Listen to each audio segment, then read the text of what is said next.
ఇంకొక మాట ఏమంటాడు, నేనట మా అయ్య పేరు చెప్పుకొని బతుకుతున్నా అంట. అవు మా అయ్య గొప్పోడు, మా అయ్య తెలంగాణ తెచ్చిన మొగోడు మునగాడు, బరాబర్ చెప్పుకుంటా. తప్పేమున్నది? మా అయ్య పేరు నేను కాకపోతే ఎవడు చెప్పుకుంటాడు, నాకు అర్థం కాదు. మా అయ్య మొగోడు మునగాడు తెలంగాణ తెచ్చినోడు, బరాబర్ చెప్తా. మరి నేనేమంటున్నా, నువ్వు సకటి పనులు చేస్తే నీ పిల్లలు కూడా నీ పేరు చెప్పుకుంటారు. నువ్వు లుచ్చ పనులు చేసినావు అనుకో, నీ మన్మడు కూడా నీ పేరు చెప్పుడే గాలంగా మన్మని అని చెప్పుకోడు. మంచి పనులు చేయి, నీ పేరు కూడా చెప్పుకుంటారు.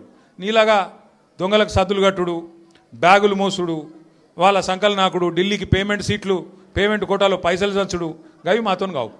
కొట్లాడతాం, మొగాళ్ళలాగా కొట్లాడతాం, మునగాళ్ళలాగానే బతుకుతాం, తెలంగాణ పౌరుషంతో బతుకుతాం. నీలాగా బతుకం, ఢిల్లీకి గులాములక్క మాత్రం బతుకం. ఢిల్లీకి సంచులు మోసుకుంటా, ఢిల్లీలో పోయి బీజేపీలతో రాసుకొని పోసుకొని తిరుక్కుంటా, జడ్జీల కాళ్ళు పట్టుకుంటా, అయ్యో నన్ను కేసుల లోపల నుక్కకుర్రి అని చెప్పి డైవులు కొట్టుకుంటా, గా బతుకు అవసరం లేదు. బతికిన నాళ్ళు దర్జాగా బతుకుతాం, చచ్చినప్పుడు కూడా రాయలుగా చచ్చిపోతాం. అంతేగాని ఇట్లా చిల్లర పనులు చేయం.